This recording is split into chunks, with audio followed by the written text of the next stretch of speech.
আসসালামু আলাইকুম ওয়া রাহমাতুল্লাহি ওয়া বারাকাতুহু।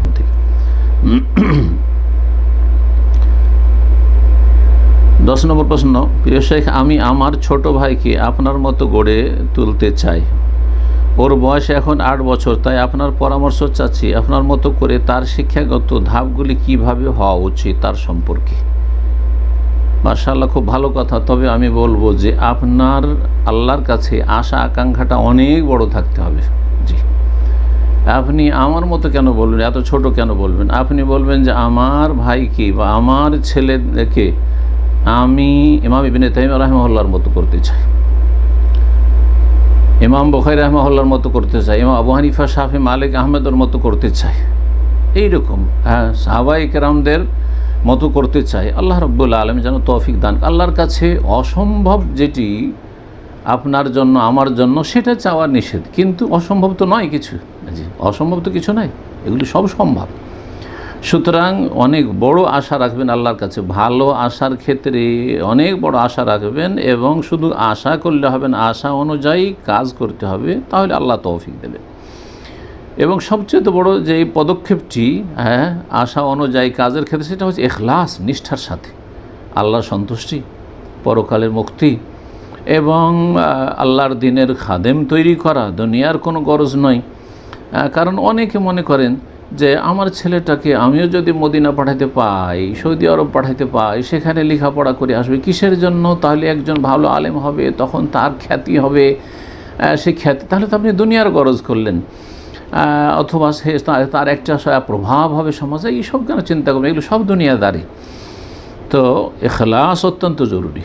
ইখলাসের সাথে সাথে আপনার কর্ম হইতে হবে। আল্লাহ রাব্বুল আলামিন যেন তৌফিক দান করেন ইখলাসের সাথে আমাদের ভালো কাজে এগিয়ে যাওয়ার। ছেলেদেরকে যদি আপনি ভালো আলেম বানাতে চান বর্তমান যুগে, তাহলে আরব দেশে পড়াইতে হবে। আরব দেশে যদি না পড়ান, তাহলে অনেক ক্ষেত্রেই ত্রুটি থেকে যাবে। এটা অনেকেই এই বিষয়টি উপলব্ধি করছেন। দেশে শুধু লেখাপড়া করলেন, যদিও সহি আকিদার মাদ্রাসায় লেখাপড়া করেছেন, তারপরও বেশ কিছু ত্রুটি থেকে যায়। হয় বাড়াবাড়ি থেকে যায় ফতোয়ার ক্ষেত্রে, অথবা বিভিন্ন দিকগুলি অস্পষ্ট থেকে যায়, বিভিন্ন বিষয়গুলির স্টাডি করা হয় না, গবেষণামূলক পড়াশোনা হয় না, যার ফলে বিভিন্ন ক্ষেত্রে পদস্খলন ঘটে থাকে।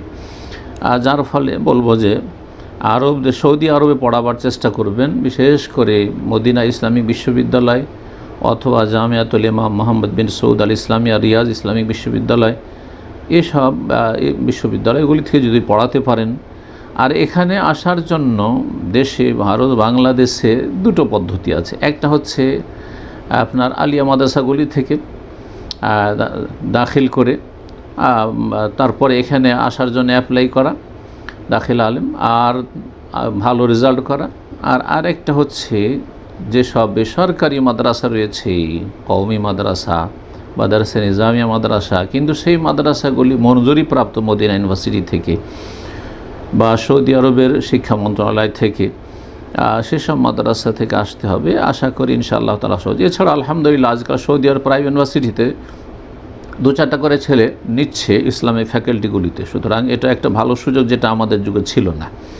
আমাদের যুগে শুধু মদিনা ইউনিভার্সিটিতে অ্যাডমিশন হয়তো, মক্কায় মাঝে মধ্যে 2-1টা হয়ে গেল, আর ওই রিয়াজ ইউনিভার্সিটি তো মাঝে মধ্যে 2-1টা হয়ে গেল, নাহলে বছরকে বছর হয় না, এরকমটা হয়তো। এখন তো আলহামদুলিল্লাহ রাস্তা অনেক প্রশস্ত হয়েছে।